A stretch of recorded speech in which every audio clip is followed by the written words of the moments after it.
الصلوات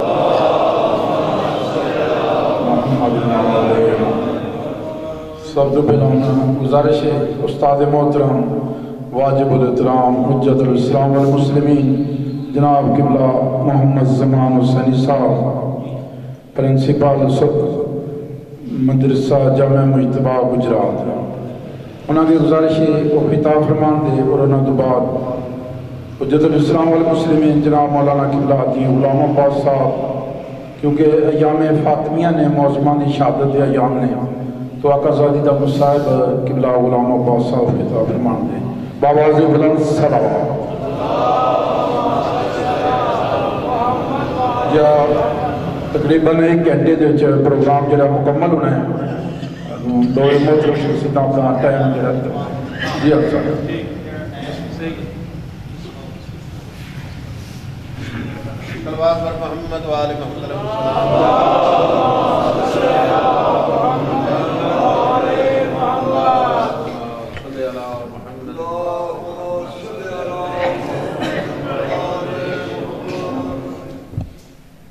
مجلس شبیر میں بن ٹھن کے ناؤ مجلس شبیر میں بن ٹھن کے ناؤ یہ مجلس شبیر ہے تماشا نہ بنا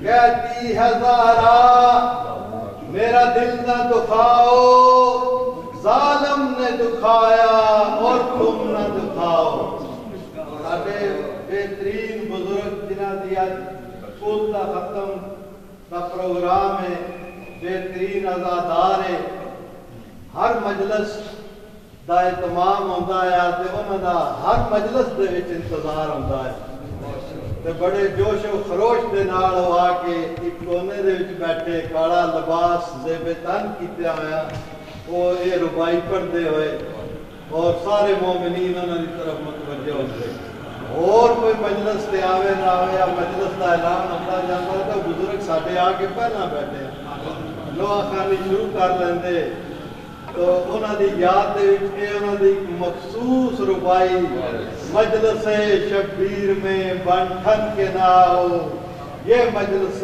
شبیر ہے تماشا نہ بناؤ کہتی ہے زہرا ظالم نے کہتی ہے زہرا میرا دل نہ دکھاؤ ظالم نے ستایا ہے اور تم نہ ستاؤ اور محمد و آل محمد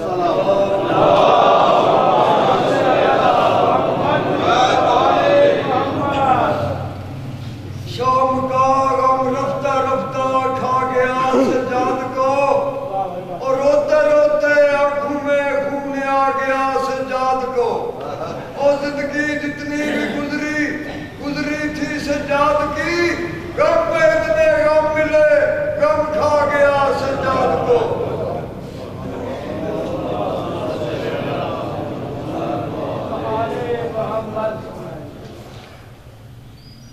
علاقے کے عظیم ادادار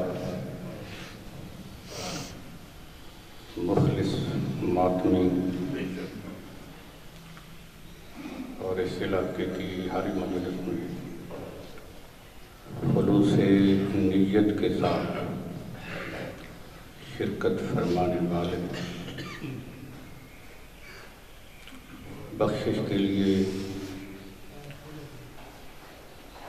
یہ عظیم کام بھی کافی ہے جی بے شک باقی سب درجات کی بلندی کے لیے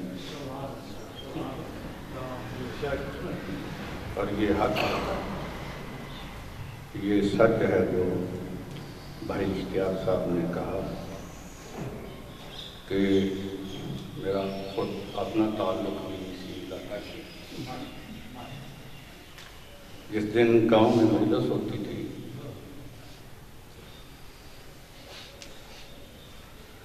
دو چار افراد کی ہم بچے تھے دو چار افراد کی تلاش کر رہی ہوتی تھی آنکھیں اور محسوس بھی ہوتا تھا کہ اگر موجیاں والے تھے بزرگ قدیم ازادار مہدی خان تشریف لے آئیں گے تو مجلس کی رونق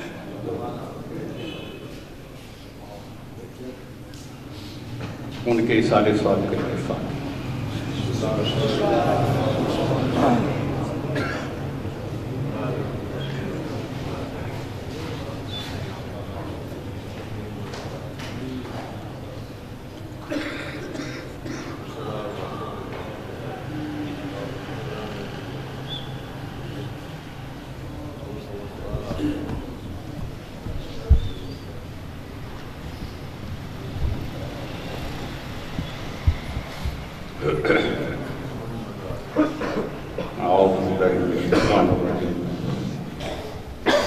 بسم اللہ الرحمن الرحیم الحمدللہ رب العالمین والعاقبۃ للمتقین الصلاۃ والسلام علی رسول الکریم وآلہ الطیبین الطاہرین المعصومین اما بعد قال تعالی فی کتابہ بسم اللہ الرحمن الرحیم ایاک نعبد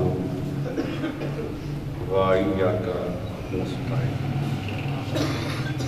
بآواز بلند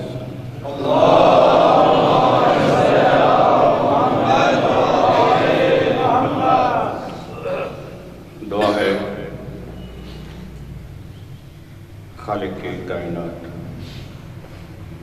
مرحوم مغفور عظیم بزرگ خان مولا سجاد بلند فرمائے عزاداران سید الشہداء ماتمداران مظلوم کربلا حبدار اہل بیت نمازیوں میں روزہ داروں میں شمار فرمائے ان کی اولاد کو خصوصاً بھائی جعفر اقبال اور عزیز ذوالفقار ساجد علی شاہی صاحب کو مولا صبر جمیل عطا فرمائے ان کے لیے زیادہ سے زیادہ کار خیر کرنے کی مولا ان کو بھی اور ہم سب کو مولا ہمت اور توفیق عطا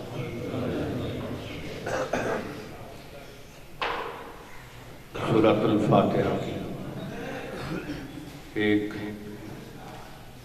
آیہ مجیدہ تلاوت کی ہے ایاک نعبد و ایاک نستعین ہم تیری ہی عبادت کرتے ہیں اور تجھ ہی سے مدد چاہتے ہیں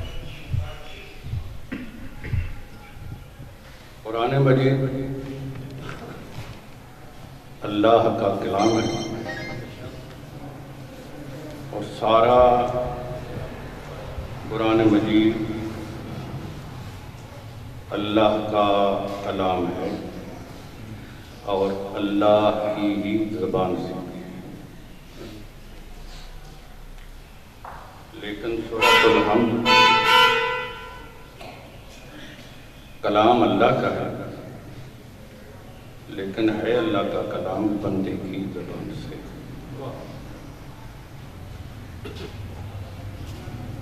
کیسے ہے وقت کی کمی کی نزاکت کو مد نظر رکھتے ہوئے میں موضوع آپ نے انشاءاللہ جلدی سمجھ لوں کیسے ہے سارا قرآن مجید اللہ کا کلام ہے اور اللہ کی ہی زبان سے ہے سورۃ الفاتحہ اللہ کا کلام ہے لیکن ہے بندے کی زبان کیسے ایاک نعبد ہم تیری ہی عبادت کرتے ہیں کلام اللہ کا ہے لیکن اللہ کہہ نہیں رہا سبحان اللہ ماشاءاللہ اگر اللہ کہہ رہا ہے تو اس کا معنی یہ ہے کہ اللہ کے اوپر کوئی اور بھی ہے کہ اللہ جس کے متعلق کہہ رہا ہے کہ میں تیرے علاوہ کسی کی عبادت نہیں کرتا. کلام تو اللہ کہتا ہے. جب کلام اللہ کا ہے تو اللہ کسے کہہ رہا ہے کہ میں تیرے علاوہ کسی کی عبادت نہیں کرتا. اللہ سے آگے کوئی نہیں ہے کہ جس کو اللہ خطاب فرمائے کہ میں تیرے علاوہ کسی کی عبادت نہیں کرتا. اللہ اپنا کلام بندے کی زبان سے ادا کر رہا ہے کہ تم کہو ہم تیرے علاوہ کسی کی عبادت نہیں کرتے. اللہ بندے کو سمجھا رہا ہے کہ تم یہ کہو کیا ایاک نعبد و ایاک نستعین. اچھا یہ کہاں لکھا ہے کہ اللہ بندے سے کہہ رہا ہے؟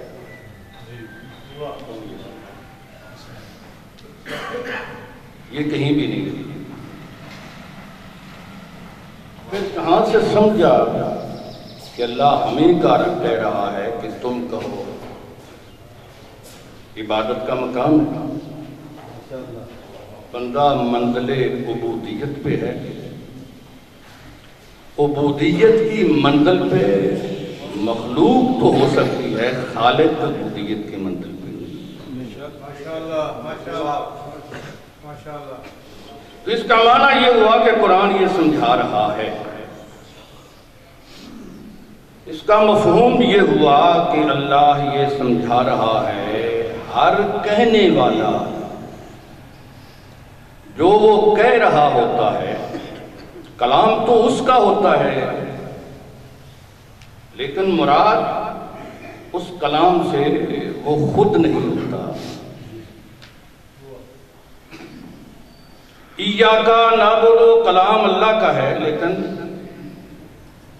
جو کہے ایاک نعبد اس سے مراد اللہ نہیں ہے.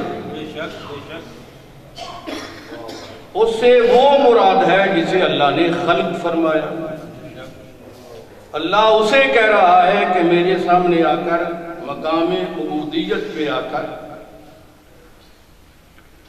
تو میری عبادت جب کرے گا تو تجھے یہ کہنا تیرے لیے ضروری ہے کہ میں تیرے علاوہ کسی کی عبادت نہیں کرتا.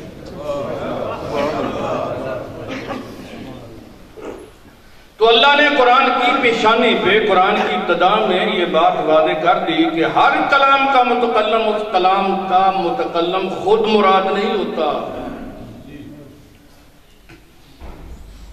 سوچے انسان، یہ جو کلام اس کی زبان سے آ رہا ہے کیا وہ اس منزل پہ ہے کہ وہ یہ کہے؟ اگر وہ اس منزل اور مقام کے لائق نہیں ہے یا وہ منظر اور مقام اس کے لائق نہیں ہے تو پھر سوچنا ہے کہ یہ کہنے والا کیوں کہہ رہا ہے. پھر تلاش کرنا ہے کہ یہ کہنے والا کس کو کہہ رہا ہے اور کیوں کہہ رہا ہے. قرآن نے یہ مثال واضح کر دی، ثابت کر دیا، بار بار کہہ رہا ہوں کہ ہر گفتگو کرنے والے کی گفتگو کا مفہوم متکلم کے ساتھ مربوط نہیں ہے. ماشاءاللہ ماشاءاللہ. اس کلام کا مفہوم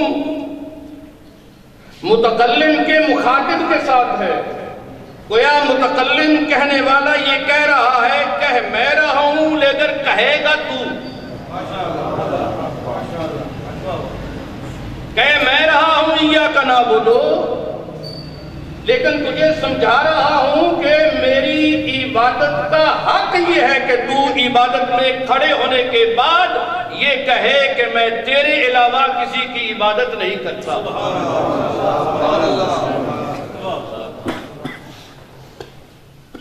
تو ایک مقدہ حل ہو گیا. معصومین علیہم السلام کی دعائیں ہیں. خود دعائے کمیر صحیفہ سجادیہ کی دعاؤں میں کثرت کے ساتھ